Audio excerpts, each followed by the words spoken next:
Okay, hello everyone, it's William DeBoyk here again, doing another video for pipjunkies.com. Today we're going to be talking about when you can actually trade Forex. We've already mentioned there's a 24-hour market, so we won't just be saying, okay, well, you can trade it 24 hours a day. We'll be going into slightly more detail, a little bit more in depth into specific different markets, what are the most commonly traded pairs during particular markets, that kind of thing. So we've already discussed what Forex is, and hopefully the reasons why people should even consider trading it. So now we're going to talk about when people can trade it and what's the best things to look at in your particular time zone. Now, we need to keep in mind that with trading, although it is a 24-hour market, you know, unless you're going to stay up 24 hours a day for 5 days a week, which I definitely would not recommend, it's just not going to be practical. So people need to be aware of what offers the most potential during their particular time zone. So whether you're living in Europe, you're living in the US, or you're living in Australasia kind of areas, everyone needs to be aware of what the best particular pairs is they can trade at any one time. So that's hopefully what we're going to be going into a little bit of detail about. Now, I'd like to remind everyone as well to keep this in mind that there's no general rule of thumb. You can't say this is the best currency to trade at any particular time, this is the best pair at this time, etc, etc, etc. You can generalize things. You can say, well, typically this is the best pair, or typically this is the best time to trade, but there's no guarantees. Okay, so what I'm going through here is going to be sort of general rule of thumb information, but you know, it's not set in stone, and it can be subject to change in the future, although it's been like this for a very long time. And also keep in mind that, you know, it's not going to be like this week in, week out, day in, day out, hour by hour. It will vary. But typically speaking, most information here will be pretty accurate most of the time. So first of all, I think it's worth pointing out the different time zones of when the markets open and close. I believe we may have already mentioned this in one of the videos, but it's worth keeping in mind. You can see on here we've got EST, DT, and GMT times.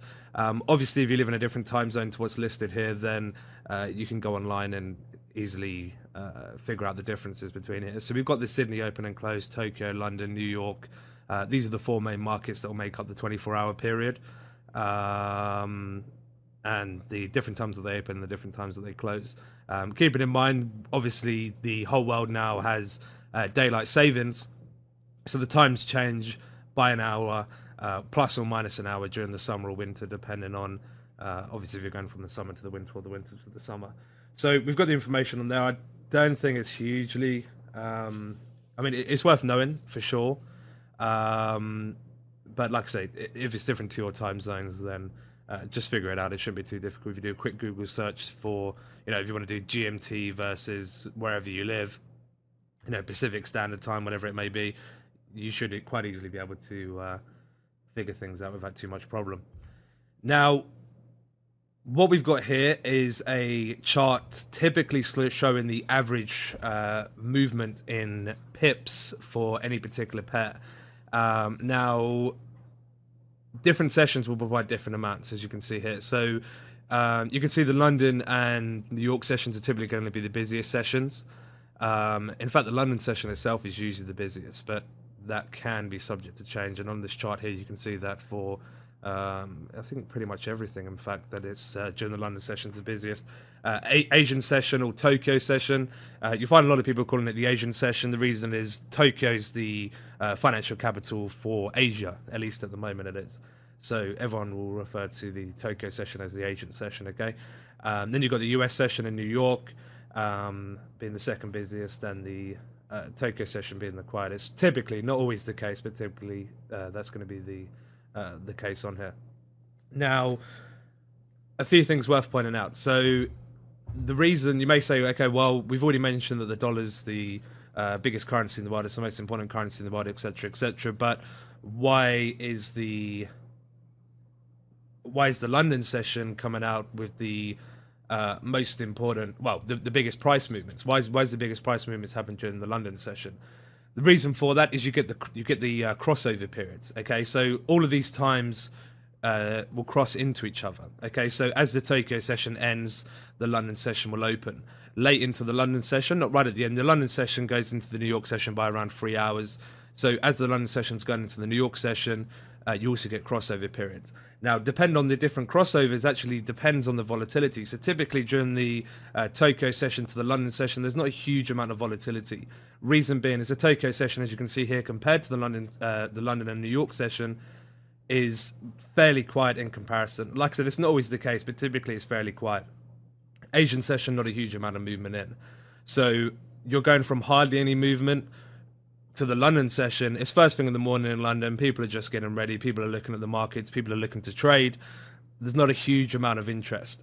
Whereas in the afternoon of the London session, everyone in New York is getting up. So there's a big crossover there where you've got, the huge London market, the huge, obviously, the biggest New York market opening at the same time.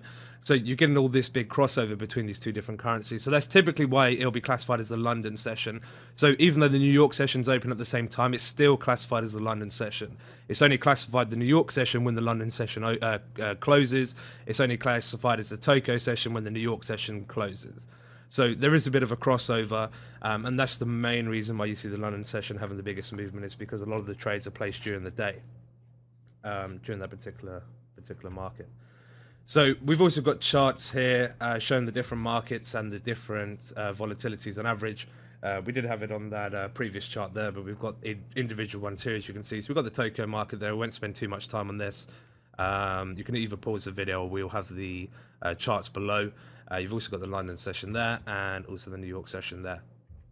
So we've mentioned crossovers, and it's an important thing to keep in mind, because knowing when to trade is the most important thing, in a sense. And once again, this isn't always necessarily the case 100%, but it's a good general rule of thumb. So, for example, we can see from these charts, and in fact, let's go back to the Tokyo market and discuss this.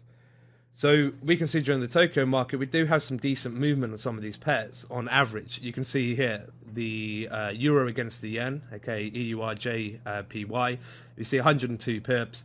The pound against the yen, 118. The Aussie against the yen, 98. This is decent movement. Now, why are we seeing decent movement like this during the Asian session? I've already mentioned the Asian session is typically a quiet session.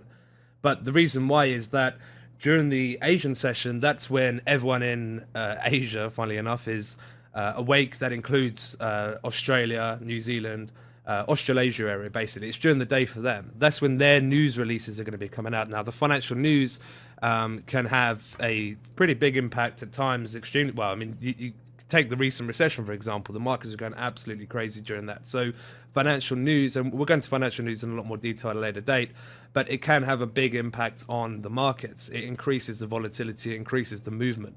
Now, we need movement. I mean, if the market's not doing anything, how can you trade? If the market's just going in one direction, it's impossible for you to trade. You need the movement, you need the momentum, you need something there in order for you to actually be able to make money. So you can see during the Asian session, a lot of the pairs that have some kind of currency that involves Australasia area, so i.e. the day during the Asian session. So we've got Japan, we've got Australia, we've got New Zealand. They're the three main ones. Yeah, that'd be the three main ones. So you've got all of them open during the day, so that's when their news is coming out, that's when their information's coming out, that's when you're most likely to see, well, that's the only time you're really going to see big news events. They will sometimes come out during the day in the UK, the London and New York sessions, but very, very rarely. Typically, they're going to be coming out during the Asian session. So if there's any unexpected news, any sudden interest rate hike or, unemployment claims suddenly get, ridiculously large, or there's a big drop off in particular things, then most of the movement's going to come during the Asian session on them particular pairs. So typically speaking, and once again, this isn't always the case, you could argue the fact that, okay, well, if I live in an Australasia area, I should be focusing on currencies that are open during that particular time. Okay, and that would be a valid argument. You could say, okay, well, yeah, definitely. I mean, the Asian session's open, so therefore we should be concentrating on the Japanese yen, the New Zealand dollar, and the Australian dollar. Now, like I said, that's not always necessarily going to be the case, and you can get good movement on other pairs. It really does depend on what's going on at that particular time. Once again, we'll go into this in more detail at a later date, but that could be a good general rule of thumb. At the same time, you could say during the London market, okay, well, the London market, what have we got? We've got the whole of Europe awake. So we've got the Eurozone, we've got the pound, we've got the Swiss franc. So we've got these currencies here that are all open at that particular time. So let's get involved in them. So, this trade the pound against the dollar, this trade the euro against the dollar, this trade, the dollar against the Swiss franc, whatever it may be, the euro against the Swiss franc, whatever you decide to do.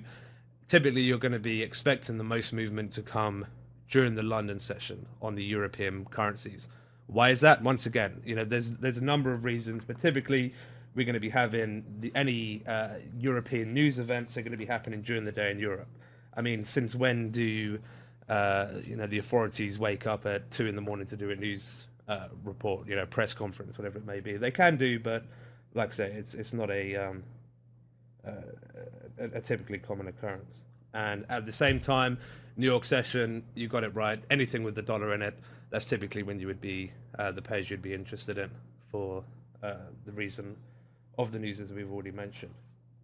Now, at the same time, this next bit of information I'm going to be going through is slightly controversial, but I still think it's worth noting, and it is factual. Okay, this isn't just made up. This is factual, but it is slightly controversial. Now, this would be based on the certain days of the week. Okay, so, and this is factually speaking, is that on certain days of the week, the market does typically move more than others. So you can see here on this chart, we've got Tuesday, Wednesday, Thursday highlighted. They're the major days for movement. It's Tuesday, Wednesday, Thursday. We can see Sunday, we got hardly any movement. We've got Sunday listed. Sunday's only open for a couple of hours. So that's typically the reason why we don't see a huge amount of movement there. So really, we're probably just going to be focusing on Monday, Tuesday, Wednesday, Thursday, Friday. Sunday comes into play for those people who are in Asia. So if you're in Asia, it's not actually Sunday, it's Monday.